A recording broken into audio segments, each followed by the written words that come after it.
Halo, selamat bertemu kembali.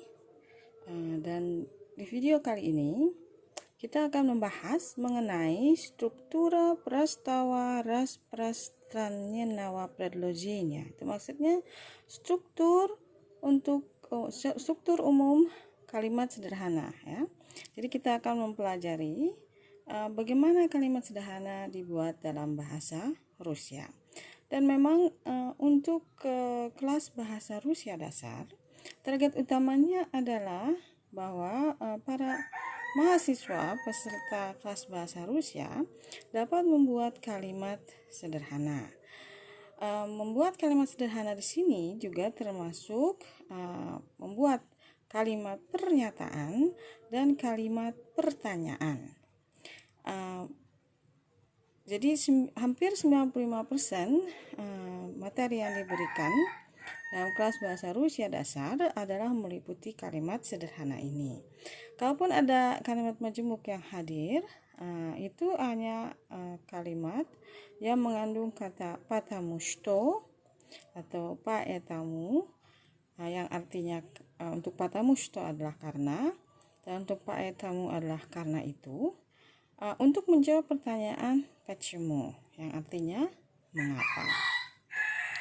Satu kalimat majemuk itu memang penting juga untuk dipelajari karena pertanyaan kata tanya почему dan kalimat pertanyaan yang mengandung kata почему tersebut adalah kalimat pertanyaan yang sangat mendasar dan sangat produktif dalam bahasa Rusia. Jadi kita perlu mempelajari kalimat tanya почему dan jawabannya dengan menggunakan kata потому что. Jadi hanya itu yang merupakan kalimat majemuk. Sedangkan yang lainnya itu mayoritas adalah kalimat sederhana. Nanti kita akan coba lihat, ya, ada di sini di halaman 29 di buku diktatnya. Jadi jangan lupa persiapan buku diktatnya. Halaman 29 di bagian ini kita akan lihat bahwa kata студент читает yang merupakan subjek dan predikat, студент читает, ya, mahasiswa membaca. Ini merupakan kalimat utamanya, ya. Dan dua kata ini, ya, bisa dikombinasikan dengan berbagai hal. Ya, contoh pertama misalnya, kita dari subjek dan predikat ini mau tambahkan objek. Jadi misalnya студент читает, misalnya jurnal, atau студент читает книгу, студент читает письмо. Ya, berarti ada subjek, ada predikat, ada objek. Tapi kalau kita mau tambahkan keterangan, misalnya студент читает хорошо, студент читает по-русски. Ya, ini berarti sudah muncul keterangan. Nah, bagaimana dengan subjek sendiri? Subjek bisa diperluas dengan misalnya новый студент, menggunakan kata sifat, atau наш студент, menggunakan kata ganti milik. Ya, ini yang secara umum dan utama dibuat dalam kalimat sederhana. Nanti ada tambahan lain yang sebelah sini, ya. Ya, misalnya сейчас наш студент читает книгу. Ya. Baik. Atau здесь новый студент читает по-русски. Saya gitu, ya. Atau di sini новый студент часто читает журнал. Saya gitu, ya. Ya, ini juga sama где, когда, dan как часто. Jadi kalau tadi adalah pernyataannya, sekarang kita lihat kalimat pertanyaannya. Untuk subjek студент читает, untuk menanyakan pelakunya kita menggunakan kata кто. Ini kata tanya, ya. Jadi kalau misalnya ingin membuat kalimat pertanyaannya, kita gunakan kata tanya, lalu bagian lain di dalam kalimat tersebut. Misalnya, студент читает. Кто читает? Gitu ya. Кто читает? Siapa yang sedang membaca? Кто читает? Lihat di sini, кто, lalu читает. Lalu di kalimat yang sama, студент читает, kita ingin bertanya apa yang sedang dilakukan oleh mahasiswa. Kita menggunakan что делает студент. Что делает студент? Apa yang mahasiswa kerjakan? Читает, gitu ya, membaca. Nah, sekarang bagaimana dengan di sini? Ya. Apa yang mahasiswa baca? Что студент читает? Ini jawabannya. Ya. Что студент читает? Apa yang mahasiswa baca? Студент читает книгу. Misalnya, mahasiswa membaca buku. Nah, kalau tadi di kata student ini yang merupakan subjek, ada perluasan juga, ada tambahan nowi dan nash. Ini sebenarnya bisa juga kita tambahkan juga misalnya kata nowi, misalnya student читает новый журнал, student читает новую книгу, student читает новое письмо. Ya. Kalau itu yang terjadi, maka lihat pertanyaan sini, какой. Nah, ingat bahwa untuk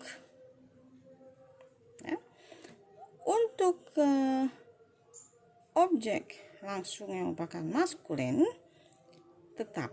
Berarti kalau misalnya di sini saya tambahkan kata новый журнал, pertanyaan menjadi какой журнал студент читает, gitu ya. Какой журнал студент читает. Jadi kalau misalnya saya tulis di sini ya. Tadi saya tulis misalnya di sini ya. Новый студент читает новый jurnal, gitu ya. Kalau yang jadi pertanyaannya keseluruhannya ini, ya, jadi tanyanya adalah apa yang dibaca, apa yang mahasiswa baru baca, mahasiswa yang baru itu baca. Ini kita bisa langsung menggunakan kata что. Ya, jadi что новый студент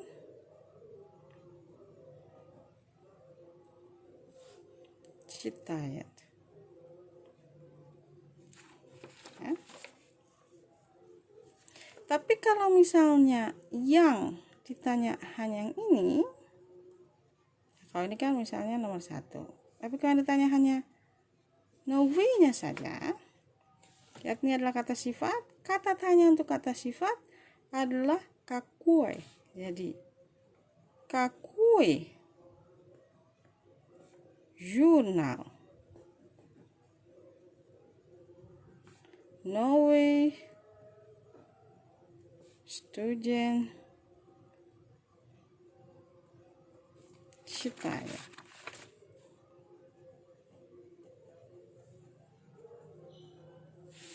Jadi какой журнал новый студент читает. Новый, gitu ya. Какой.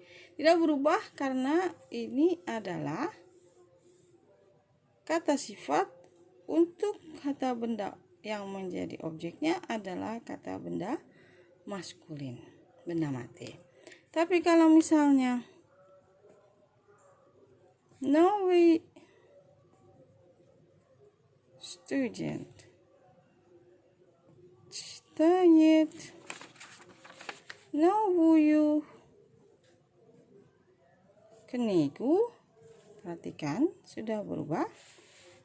Nowoi kenigu. Kalau yang ditanyanya adalah kata sifat yang ini, bukan lagi kakui tapi kakuyu. Karena dia sebagai kata sifat untuk kata benda feminin yang bertindak sebagai objek langsung. Jadi kakuyu kenigu nowoi stujen chitaru.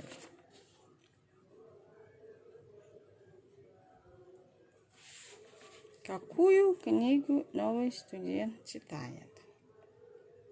Ya. Ini yang ditanya adalah. Begitu juga kalau misalnya di sini saya tulis noboye pismo, gitu ya. Yang ditanya adalah ini, maka pertanyaannya adalah kakoye pismo samanya noboye student chitaya.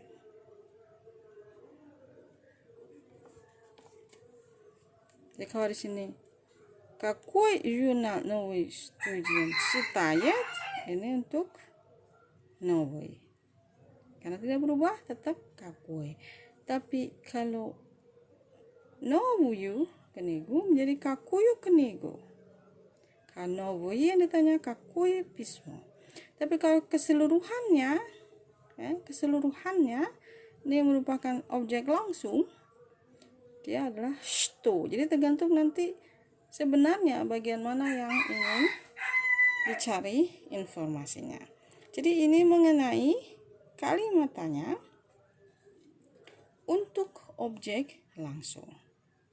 Ya. Jadi nanti kita akan buat video yang berbeda untuk tiap bagian supaya bisa fokus bagaimana membuat kalimat pertanyaan di dalam kalimat sederhana bahasa Rusia.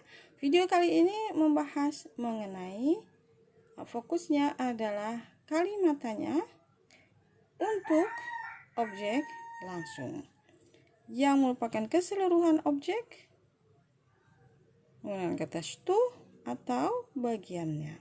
Begitu juga kalau misalnya di sini muncul kata milik, misalnya yewu, gitu ya.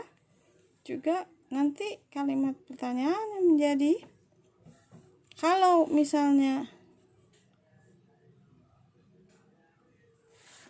ya, di sini adalah jurnal, berarti cei jurnal. Ya, karena dia merupakan pertanyaan untuk kata ganti milik. Cei jurnal nowoi student chitayat, ya. Nowoi student chitayat.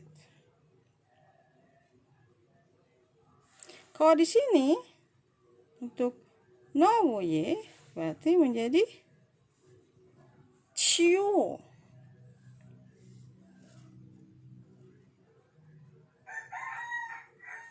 Chiyo pismo nowoi student chitayat. Ingat bahwa untuk objek yang merupakan kata benda maskulin dan netral benda mati, dia tidak berubah, sehingga pertanyaanmu akan tetap kakui, kakuyi, cei, cio. Tapi kalau untuk feminin, kalau di sini nobuyu kenigu menjadi kakuyu kenigu, kalau diganti menjadi yiwu, misalnya menjadi ciu kenigu. Nowoi student chitayat.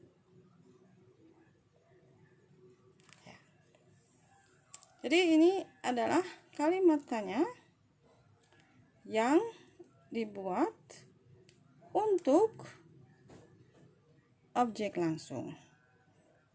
Ya. Baik. Jadi video kali ini akan hanya membahas atau fokus membahas mengenai kalimat tanya untuk objek langsung. Dan kata tanya apa saya gunakan, yaitu shito kakoichi, kakuyu kakoichiyo chiyo. Ya, tergantung apa yang ditanyakan. Untuk kata kakui kakoye itu adalah untuk kata sifat yang ikut dalam objek langsung. Sedangkan untuk kata chei chiu chiu itu adalah untuk menanyakan kepemilikan atau kata ganti milik yang ikut dalam objek langsung. Di video berikutnya nanti kita akan membahas bagian yang lain. Terima kasih, sampai ketemu di video berikutnya.